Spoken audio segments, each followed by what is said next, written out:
A Bíblia diz no livro de João, no capítulo 13, nos versículos de 1 a 38.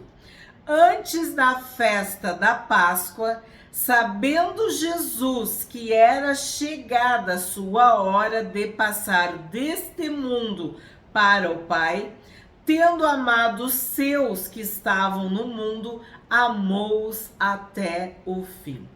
O Senhor Jesus amou até o fim. Eu falei para vocês que esse estudo de João ia nos ensinar muito a respeito do amor, da graça, da misericórdia, do perdão, da salvação. Porque Jesus amou os seus até o fim. Deus amou o mundo. Jesus amava Lázaro, Marta e Maria. João era o discípulo a quem Jesus amava. Jesus disse que um novo mandamento ele nos dava para nós, que a gente deveria amar uns aos outros como ele nos amou. E que se nós tivéssemos este amor, o mundo ia nos conhecer. Saberiam que nós somos discípulos de Jesus. Então o Evangelho de João é amor.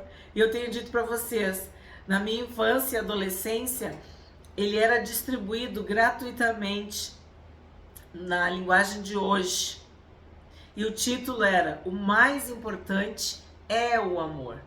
Então, João começa o capítulo 13 falando que Jesus amou os seus discípulos até o fim.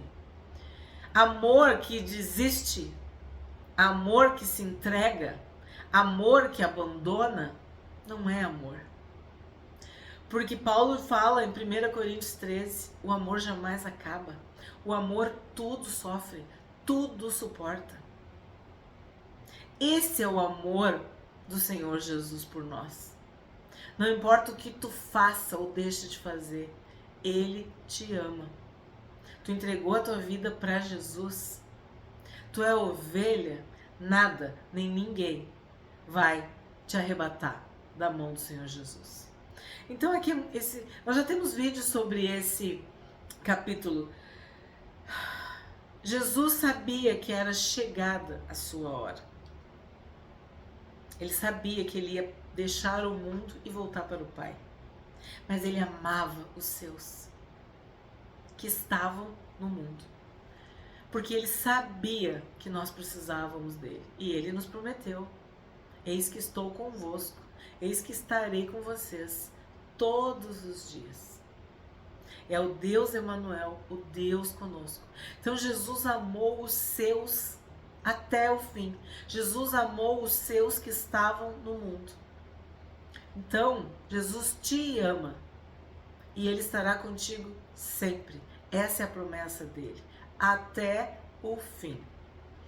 Durante a ceia, tendo já o diabo posto no coração de Judas Iscariotes, filho de Simão, que traísse Jesus, sabendo este que o Pai tinha confiado tudo às suas mãos e que ele tinha vindo de Deus e voltava para Deus, levantou-se da ceia, tirou a vestimenta de cima e, pegando uma toalha, cingiu-se com ela.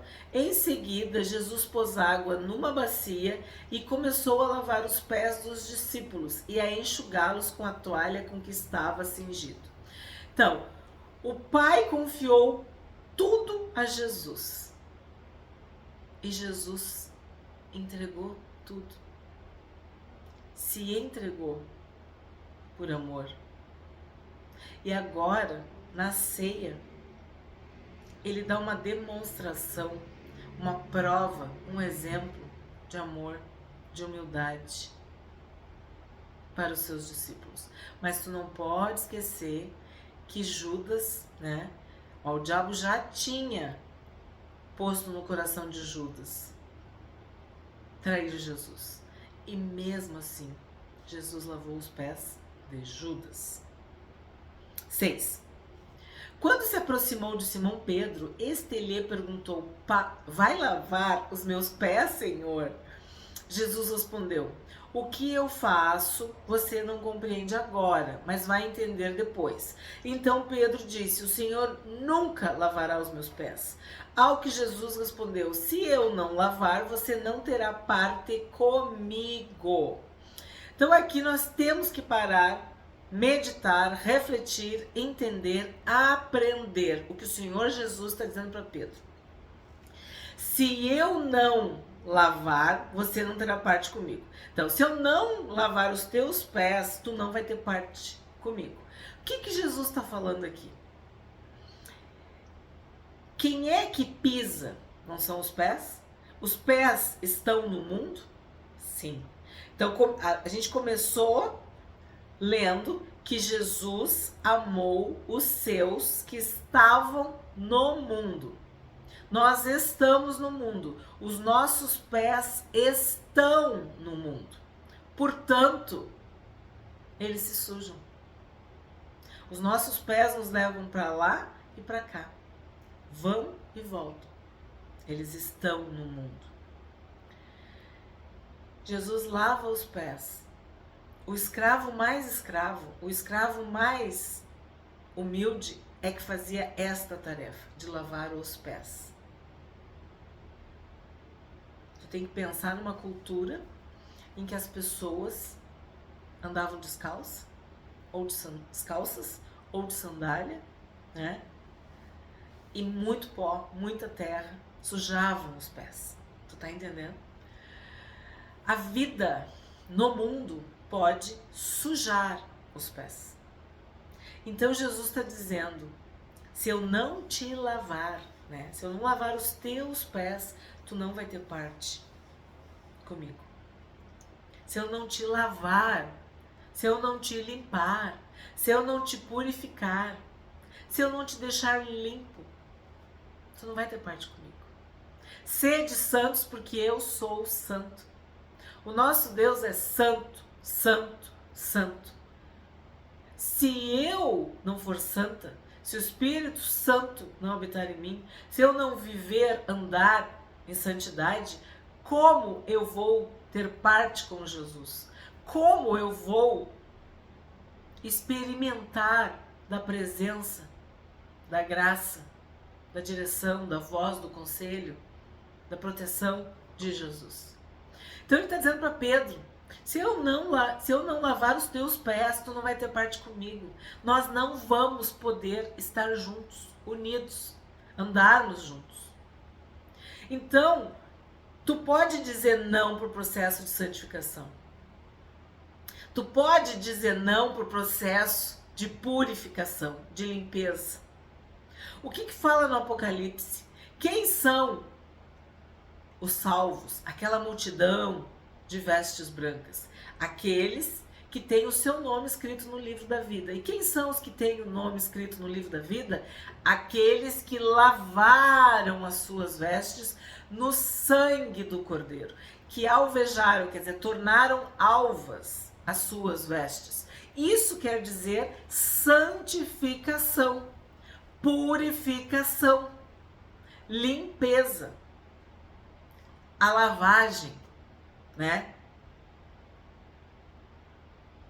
Se eu não puder acessar aquele quarto escuro, sujo, bagunçado, tu não vai ter parte comigo. Ele está falando para Pedro, para mim e para ti, que nós temos que entregar tudo para o Senhor Jesus, para que o Senhor Jesus lave, para que o Senhor Jesus limpe, para que o Senhor Jesus purifique. O processo de santificação, ele é constante na nossa vida. Tu aceitou Jesus, tu recebeu Jesus, tu entregou tua vida, teu coração para Jesus. Isso chama-se salvação. Isso é imediato, é instantâneo. Porque Jesus falou pro criminoso, né, pro ladrão da cruz: hoje mesmo estarás comigo no paraíso. Então nós cremos que pela fé todo aquele que invocar o nome do Senhor Jesus será salvo. Quem crer e for batizado será salvo. Quem se arrepender dos seus pecados, quem confessar o Senhor Jesus diante de Deus e dos homens, das pessoas, né? Jesus também vai confessá-lo diante de Deus. E essa é salvação. Ponto. Mas e a santificação? A santificação depende de tu querer, de tu deixar, de tu dar acesso 100%, 110% para o Senhor Jesus. Lavar, limpar e purificar. Por dentro e por fora. Nossos olhos, nosso coração, nossas mãos, nossos pés, nossa vida. Vamos repetir? Se eu não lavar, você não terá parte comigo. Então Pedro lhe pediu: Senhor, não somente os pés, mas também as mãos e a cabeça. Então, para quem não queria que Jesus lavasse os pés, agora ele já quer um banho, né? Jesus respondeu: quem já se banhou não precisa lavar nada, a não ser os pés, pois quanto ao mais está todo limpo. E vocês estão limpos, mas não todos. Então o que acontece? Tu é salvo, tu tá salvo, mas tu não virou um anjo, tu não tem asa, tu não vai ser... Não, teus pés estão no mundo. Nós não somos anjos. Nós somos homens e mulheres salvos pelo Senhor Jesus. E os nossos pés estão no mundo. A gente não anda voando por aí, a gente não tem uma nuvem, a gente não tem asinha, a gente não flutua. Não, a gente está na terra, no mundo. A gente vê, a gente ouve, a gente anda, a gente entra, a gente sai, a gente vive no mundo. Mas nós não somos do mundo. Nós não podemos nos amoldar aos padrões do mundo, porque o mundo jaz no maligno. O príncipe desse século cegou o entendimento. Faz com que as pessoas não enxerguem, não ouçam, não entendam, não consigam discernir a malícia, a maldade, o pecado. E aí eles vão copiando, imitando, se amoldando. Então Jesus está falando aqui, ó. Quem já se banhou não precisa lavar nada a não ser os pés, pois quanto ao mais está todo limpo. Então nós somos lavados, banhados pelo sangue do Cordeiro, perdoados, selados, abençoados, batizados no nome do Pai, do Filho e do Espírito Santo, cheios do Espírito Santo de Deus. Mas os pés ainda estão no mundo. Quer dizer, tu vai ter que vigiar por onde que tu anda. O que tu anda fazendo? Saiba que os pés se sujam e tu tem que cuidar. E olha o que a Bíblia fala, né? Quão formosos os pés dos que pregam o Evangelho, dos que anunciam a Boa Nova. Então, tem pés que se sujam, mas tem pés que andam para lá e para cá pregando o Evangelho, fazendo o que agrada a Deus. O que a gente viu na armadura? Paulo fala sobre os pés, que os pés têm que estar calçados com o evangelho da paz. Então, se tu andar para lá e para cá em paz, pregando, testemunhando, falando do amor de Jesus, os teus pés estarão calçados, protegidos, limpos. A Bíblia toda nos mostra isso. Ter olhos puros, olhos bons, um coração que agrada a Deus, mãos limpas, pés que andam no caminho. São muitas as figuras para dizer o quê? Que todo o nosso ser tem que estar entregue, rendido, submisso à vontade do Senhor Jesus. E que esse processo de lavagem, limpeza e purificação é o Espírito Santo em nós. Quanto mais nós cedermos para o Espírito Santo, Quanto mais nós entregarmos para o Espírito Santo, mais limpos e purificados nós seremos. E aqui ele fala, ó, vocês estão limpos, mas não todos. Ele estava se referindo a quem? A Judas. Pois ele sabia quem era o traidor. Foi por isso que disse, nem todos estão limpos. Nem todos estão limpos, porque se o diabo estava já no coração de Judas, e a gente viu que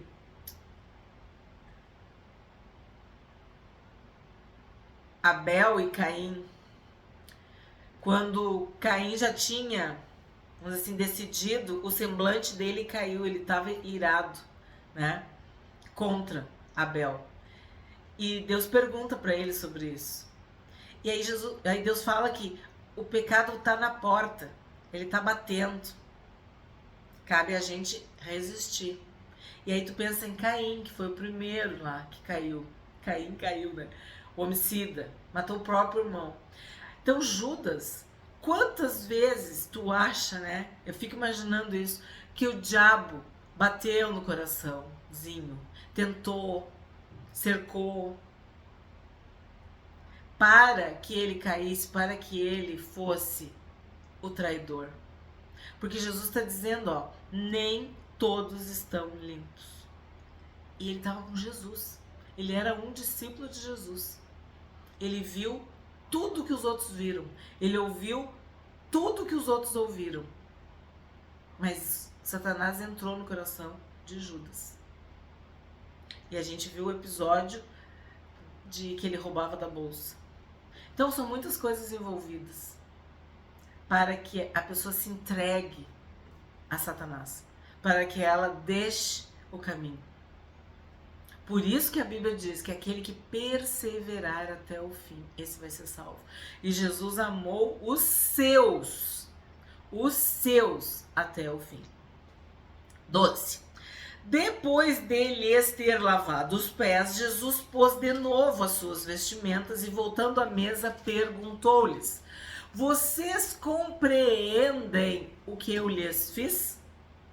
Vocês me chamam de mestre e de senhor, e fazem bem, porque eu o sou. Ora, se eu, sendo senhor e mestre, lavei os pés de vocês, também vocês devem lavar os pés uns dos outros. Porque eu lhes dei o exemplo, para que, como eu fiz, vocês façam também. Em verdade, lhes digo que o servo não é maior do que o seu senhor, nem o enviado é maior do que aquele que o enviou. Então, o Senhor Jesus é Senhor e Mestre. E ele se humilha. O maior, o grande, o todo-poderoso se humilha e lava os pés. E ele diz que isso é um exemplo. Eu dei o exemplo. Então, se Jesus fez isso, por que nós, muitas vezes, nos recusamos a lavar os pés dos nossos irmãos? Orgulho, soberba, vaidade, egoísmo, falta de perdão. Nós devemos nos examinar e pedir para que Deus nos revele. Sonda-me, ó Deus, e vê se há em mim um caminho mau e me guia pelo caminho eterno. Prova os meus pensamentos, me ensina a ser melhor a cada dia. Porque Jesus está dizendo, ó, eu dei o exemplo. Eu sendo Senhor e Mestre, eu lavei os pés. O que é lavar os pés? Tu acha que é literalmente? Claro, às vezes tem circunstâncias que sim, uma pessoa está doente, está acamada. Tem situações literais, mas é muito mais do que lavar os pés. É servir, é se sujeitar, é se humilhar, é fazer o bem.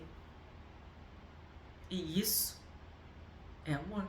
Para isso, tem que ter amor. 17. Se vocês sabem estas coisas, bem-aventurados serão se as praticarem. Então, o que Jesus está dizendo? Tu vai ser feliz, não é mandando Não é reinando, dominando, subjugando, oprimindo, explorando. Não. Tu vai ser feliz servindo. Quem não serve para viver, como é que é? Quem não vive para servir, não serve para viver. Não tem um ditado assim? Minha mãe gostava de falar isso. Esse ditado quer dizer o quê? Uma vida de serviço. Uma vida de servo.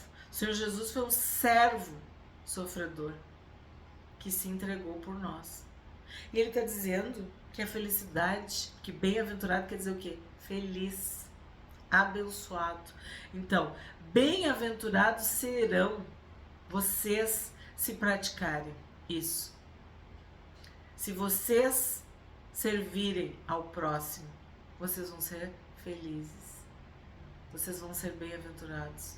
Vocês vão ser abençoados se praticarem isso. Não falo a respeito de todos vocês, pois eu conheço aqueles que escolhi. Olha só, tipo, eu sei quem é cada um de vocês.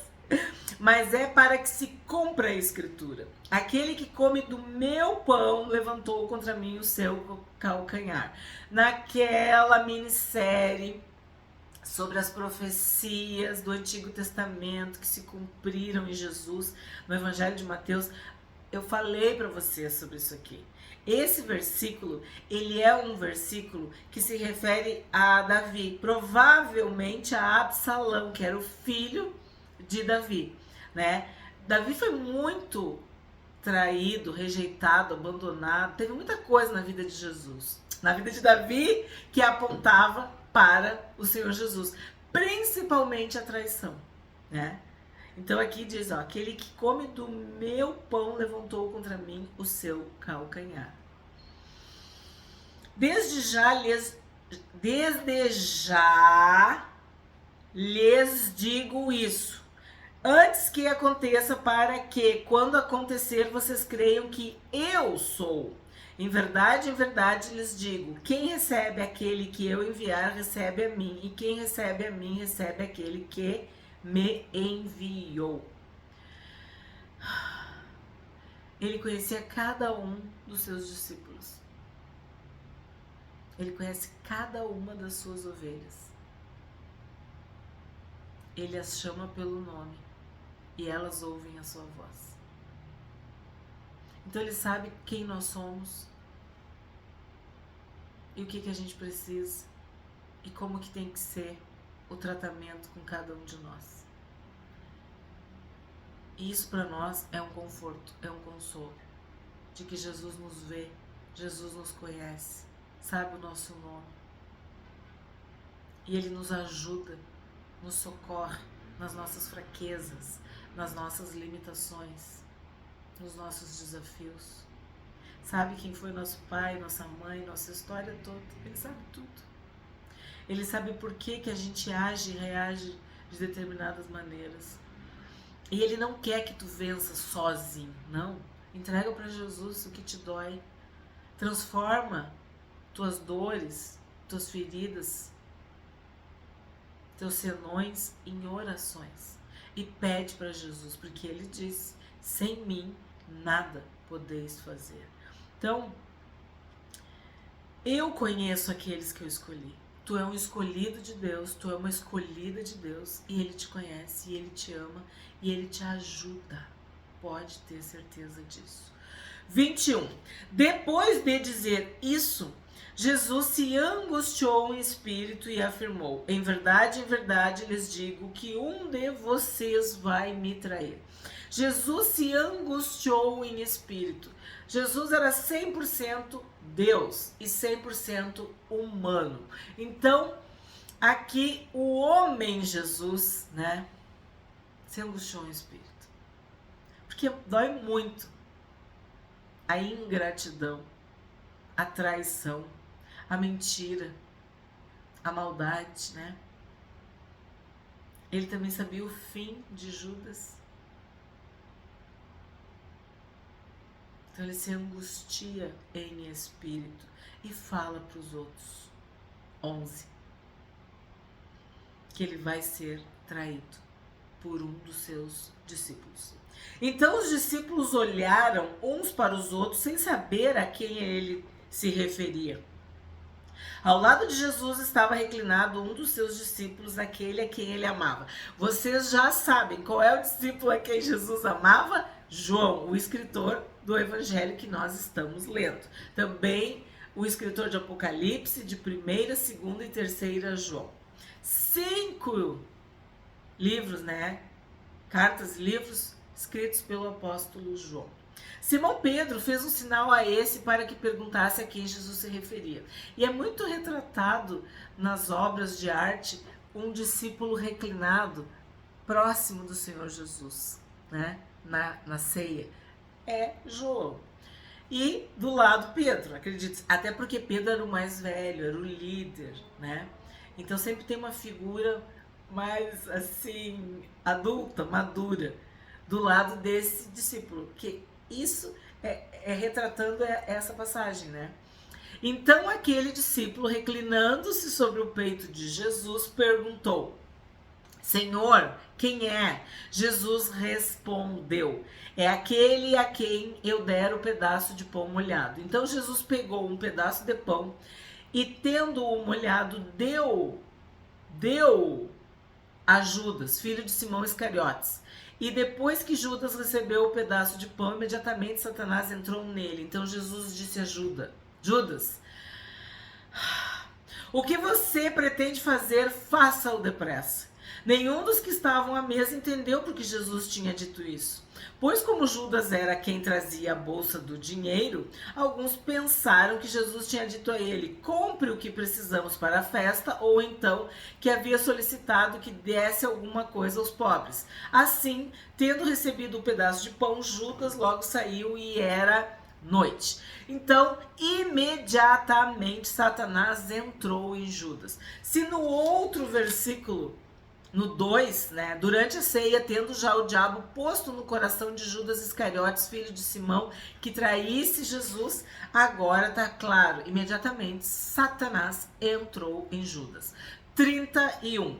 Quando Judas saiu, Jesus disse: agora foi glorificado o Filho do Homem e Deus foi glorificado nele. Tipo assim, ó, acabou agora, né? Satanás entrou em Judas, Judas vai me trair, eu vou ir para a cruz. Quer dizer, agora a glória é de Deus. Se Deus foi glorificado nele, também Deus o glorificará nele mesmo. E ele o glorificará imediatamente. Glorificado está. Isso aqui parece um trocadilho, né? Um trava-língua, e para mim é difícil falar. Mas o que quer dizer? Glorificado está. Jesus não disse na cruz, consumado está. Pois bem, isso aqui ele está dizendo, glorificado está. Glória é de Deus. Filhinhos, ainda por um pouco estou com vocês. Vocês vão me procurar, mas o que eu disse aos judeus também agora digo a vocês. Para onde eu vou, vocês não podem ir. Eu lhes dou um novo mandamento, que vocês amem uns aos outros, assim como eu os amei, que também vocês amem uns aos outros. Nisto todos conhecerão que vocês são meus discípulos, se tiverem amor uns aos outros. Então, um novo mandamento Jesus nos dá. Então, o mandamento do Senhor Jesus é amar uns aos outros, como Ele nos amou. Amem uns aos outros, assim como eu os amei. Simão Pedro perguntou a Jesus: para onde o Senhor vai? Jesus respondeu: para onde eu vou, você não poderá me seguir agora. Mais tarde, porém, me seguirá. Pedro disse: Senhor, por que não posso segui-lo agora? Darei a minha vida pelo Senhor. Jesus respondeu: você dará a sua vida por mim? Em verdade lhe digo, antes que o galo cante, 3 vezes você me negará. Pedro era o líder. E ele disse que ele daria a vida pelo Senhor Jesus. E sim, ele deu a vida para o Senhor Jesus. Mas antes disso, infelizmente, ele negou Jesus 3 vezes. Mas olha o consolo, o conforto. Mais tarde, porém me seguirá. No futuro, tu vai me seguir.